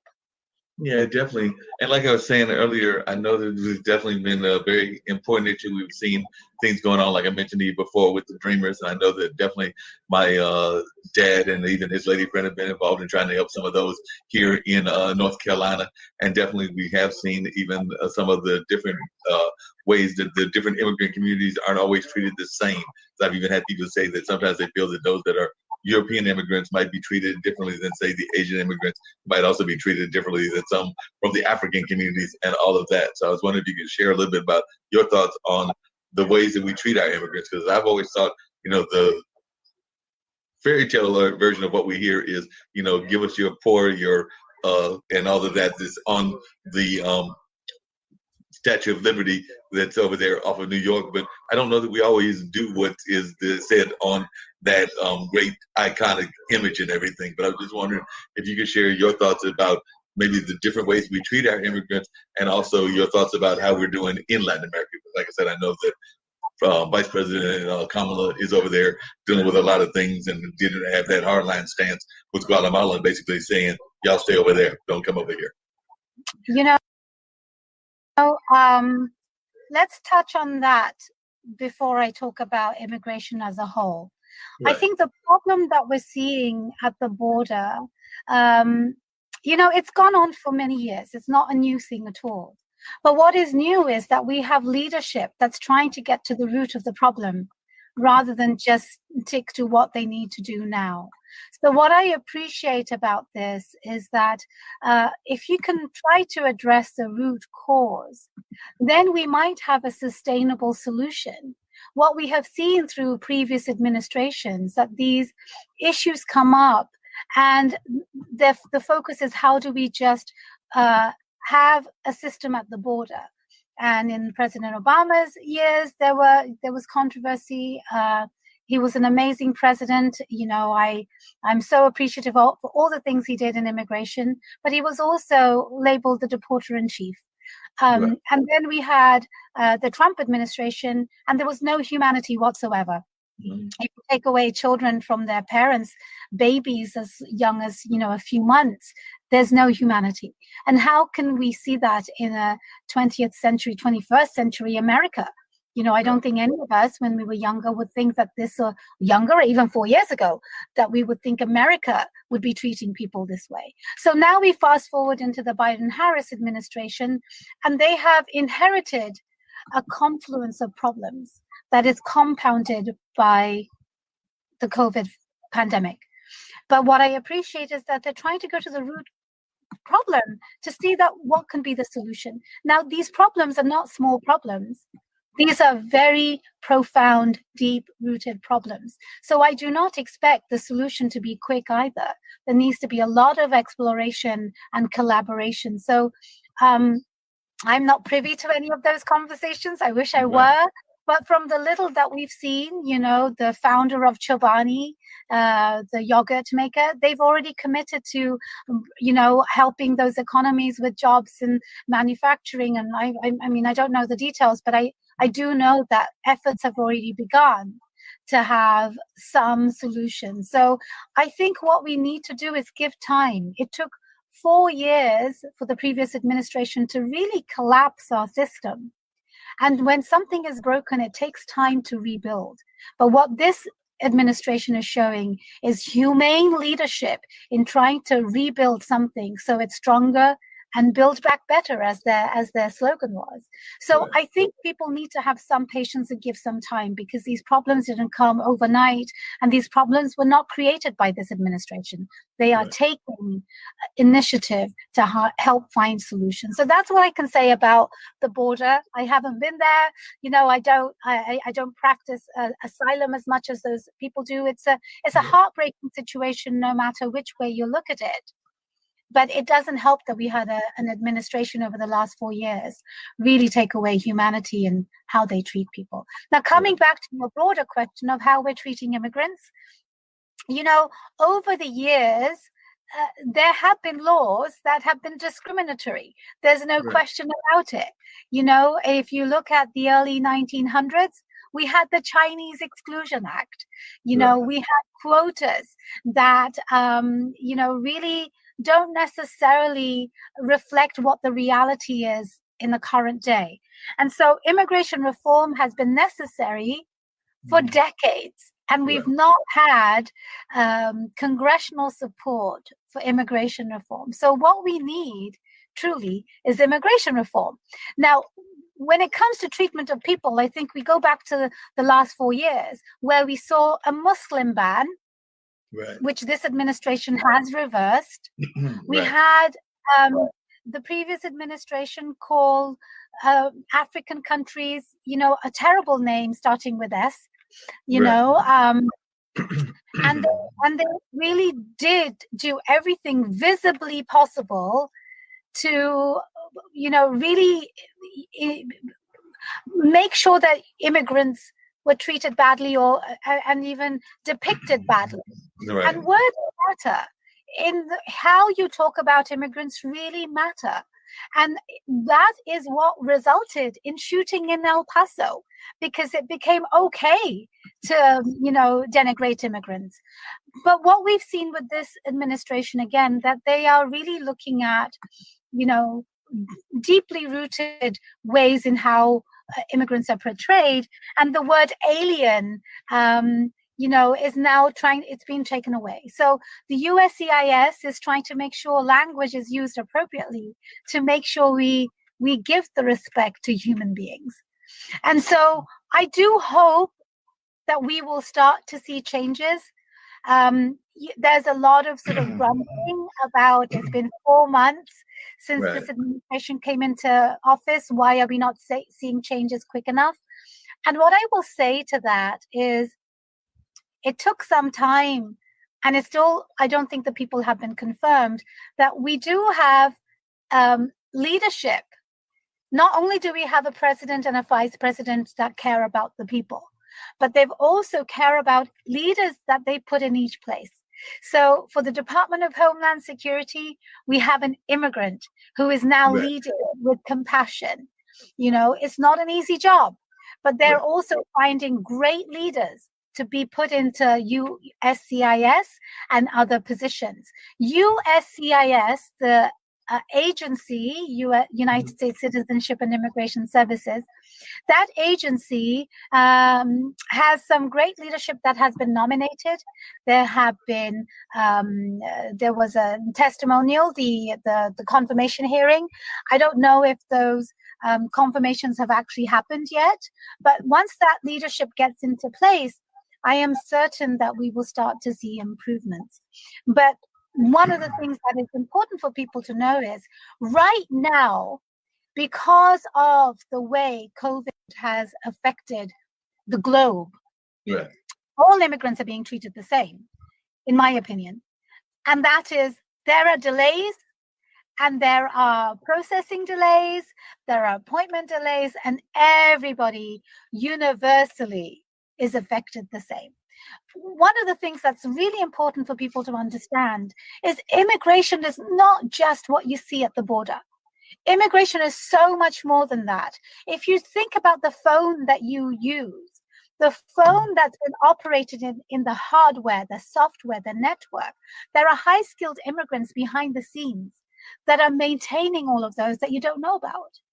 Those are immigrants that are being employed by American businesses. American businesses are part of immigration. You do not understand that from the way you hear it in the news. You know, immigration is also about families. You know, there are American citizens who have loved ones, whether they're spouses and parents and children in different countries, waiting to get green cards, waiting to come here on visas that are not able to do it. Immigration is so much more than that. The other thing I want people to understand is immigration is the economy. Immigration is something that should be used as a tool to really help boost the economy of America. You know, I wrote a book called The Startup Visa. I don't know if you can see it. Can you see it? Yeah, there you go. I think my lighting is I wrote this book because in 2015, when I wrote the book, it was a culmination of events that led to my saying, well, you know, I just got to tell people why we need immigrants, how immigrants are creating jobs. If you think about the skilled workers that are here, every skilled worker has a multiplier effect on jobs that are created. One person needs a CPA, a doctor, you know, all sorts of professional assistance. And then they need services like a cleaner, you know, a laundry, a cleaner, a gardener, you name it. There are services that people need. If you just think about your own life, you know, if somebody comes to the US, they need that help. So there is a circular, you know, effect on the jobs that get created. But if you think about the businesses that get opened here, they are creating American jobs all the time. So not only are they individually contributing to the economy with their own tax dollars, their own, you know, contribution to the payroll tax and IRS, they're also creating a circular event of other jobs that keep the economy going. So I want people to understand that immigration is so much more than what they see in the news. And if they want to educate themselves, you know, read a little bit more about the immigrants that came here before, you know, we were here or we were born. You know, anybody that's in America, if you're not Native American, you have ancestors that came here as immigrants. And if you, you know, it's, if you think about any of the things that you use on a daily basis. Headphones that were, created by Bose, the famous Bose headphones. He's an immigrant. Yeah. If you think about Disneyland, Walt Disney was a second generation immigrant. If you think about going to the stores and you go to Nordstrom was an immigrant. If you think about the jeans you wear, Levi's jeans, he was an immigrant. If you think about Procter & Gamble, the toothpaste and all the other products you use, Procter & Gamble, they were immigrants. And I have in my book, I have the second edition coming out in July about why we need a visa for startup founders. But there is a chapter about history.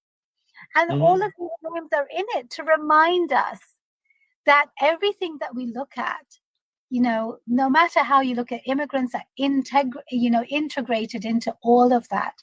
So, what is important to you? I'd love to know. Yeah, because one of the things, I'm just sorry to interrupt you. One of the things I found interesting, and it's not an attitude that I have, but I sometimes find it fascinating that when people think about some of the jobs that they don't want to take, and that they get mad and kind to the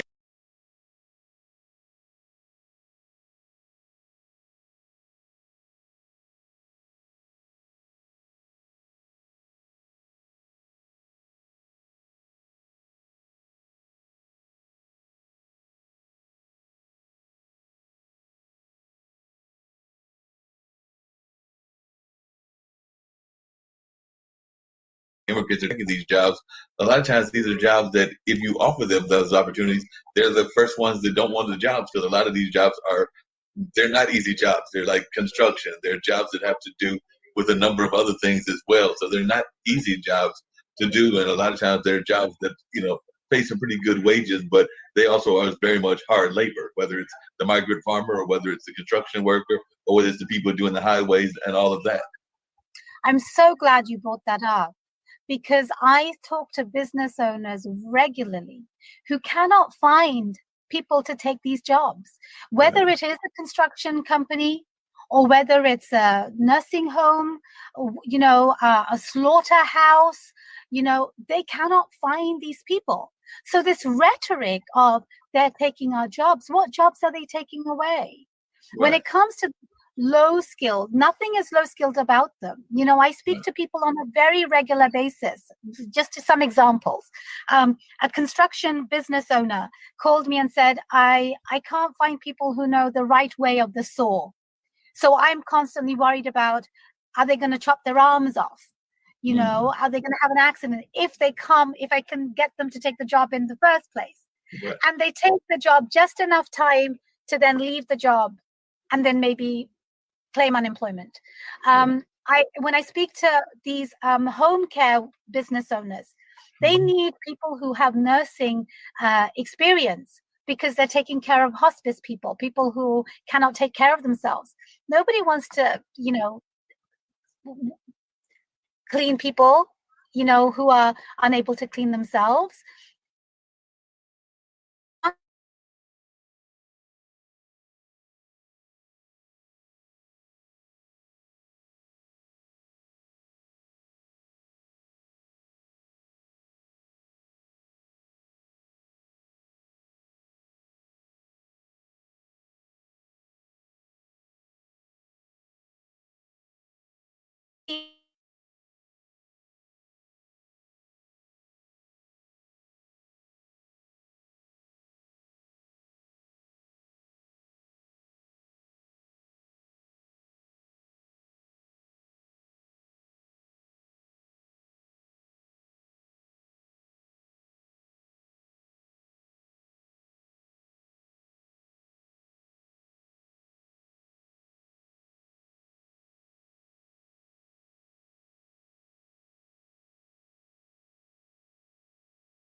Well, we were having some interesting technical things going on with that pre-recorded show and everything, but definitely that gave you a little taste of the immigration discussion.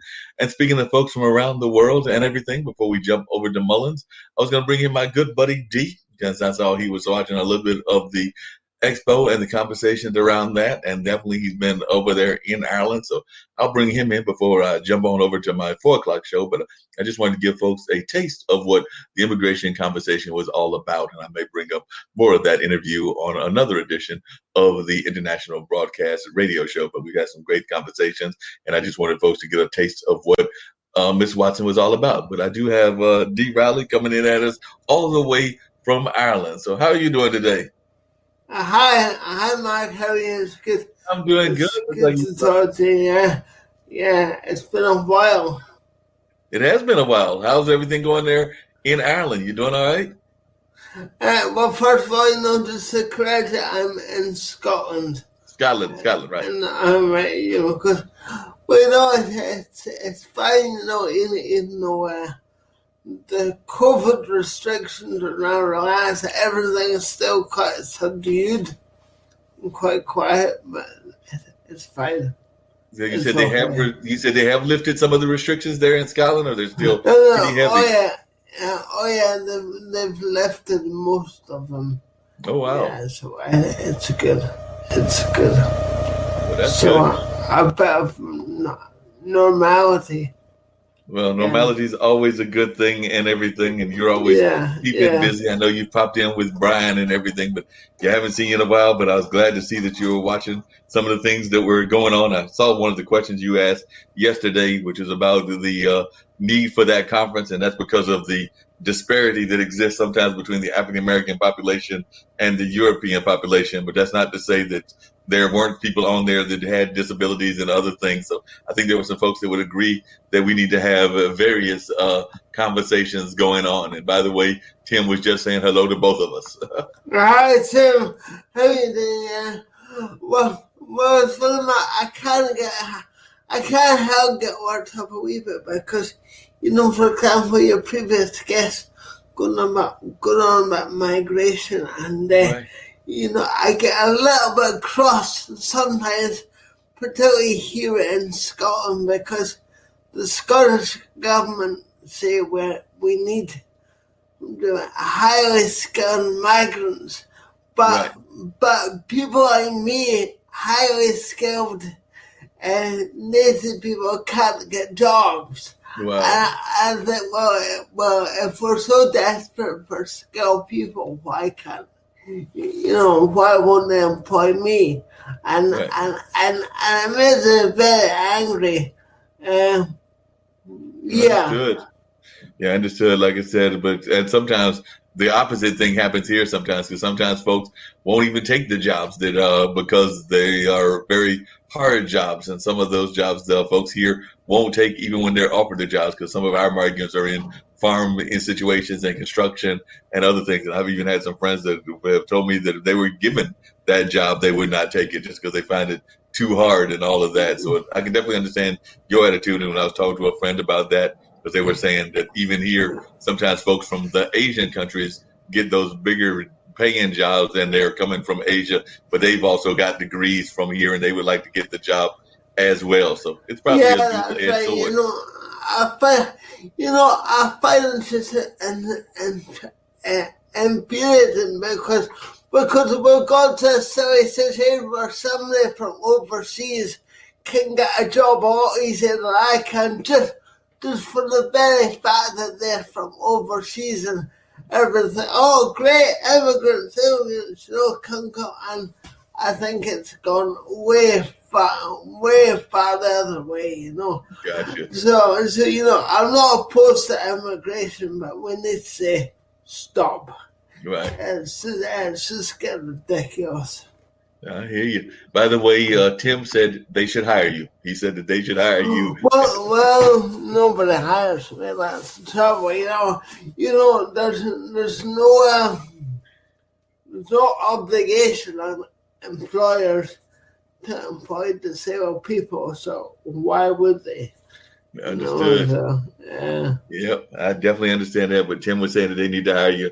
I think they need to hire you too. So like I said, anybody looking for employment, I think that D. Riley is a great person, and y'all need to go ahead and give him a job if that's what he wants. So I would agree with Tim, that they need to hire and everything. But Tim was having a real deep conversation with Nancy yesterday. They were talking about some of the things that he's going through and everything in terms of his health. So we're having a real deep conversation on the Connected show that she does. So it was great hearing some of that conversation. And I don't even know, like I was saying on the thing, that Tim knows how great a person he is. And I know that both you, me, Nancy, and others keep trying to tell him that he's an amazing producer and an amazing gentleman, but he doesn't always listen and always want to accept that praise from others. So Tim, out there, you're an amazing producer. If you want to jump out here or jump on and chastise me for telling the folks that, you'll have to jump on the 4 o'clock link, because I got to go to my 4 o'clock show later. But you can jump on that. I said that link as well. But definitely,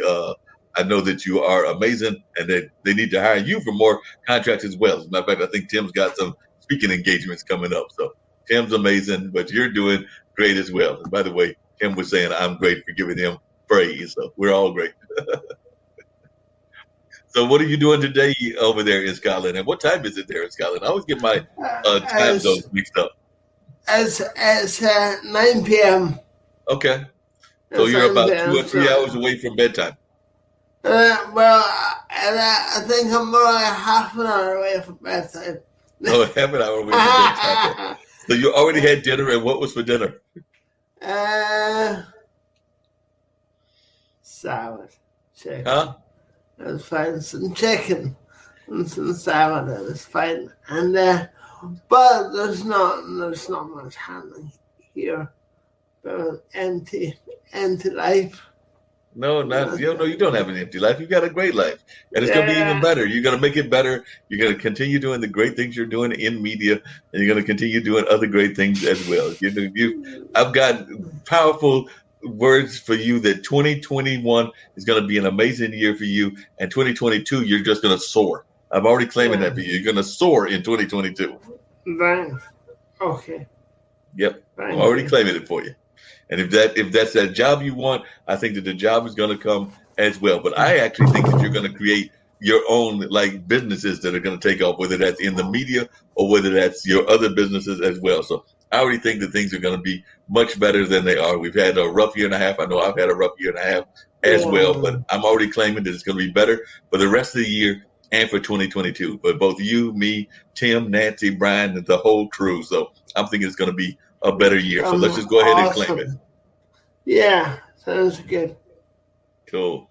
Well, I'm here to wrap up this show. I do have to go over the Mullins and everything. One of the things I always do on all my shows is I get my guests to give their words of encouragement, their words of positivity for the listening audience around the globe. You're coming at us from Scotland, so I'm sure the folks that are in the United States and other places would love to hear your words of positivity and encouragement. Oh, mine is just to live in the moment, to stay present in the moment, and and be grateful for everything we've got in the West. We're very privileged. That's very true. So I want to thank you for jumping on. I want to thank Tim for making some comments. I had another commenter as well. So get ready to wrap up the show with our lovely little audio robot that both ends and begins the show. So I'm actually going to go back to our other platform and everything, which is that one. And then we'll have the little robot playing in the background as well. So, by the way, Tim was giving a big shout out to Scotland. So Tim said, shout out to Scotland and all of that. So hey, Tim, love you. Yes, he is definitely. And definitely he had another comment too. Let's see what else Tim said. I think Tim was saying that we are definitely grateful. So he's agreeing to your grateful comment. Yes, he said, grateful. We're all here. So that is definitely something very positive in that regards. We're all here, and we're all going to try to continue to do these amazing things and all of that. So I'm going to let you watch a little bit of the robot as we head on out of here. And this is the robot about the show. And then I've got to jump on to Mullins. But I'm glad you were able to jump on. Yeah, thanks for having me, Mark. No problem. Nice to talk to you. It's always good to talk to you. Take care. See what Tim said before we get ready to get on out of here. And that's right. Tim said he's sending you love. So he's sending you love as well. Cool. Let's get on out of here. There we go.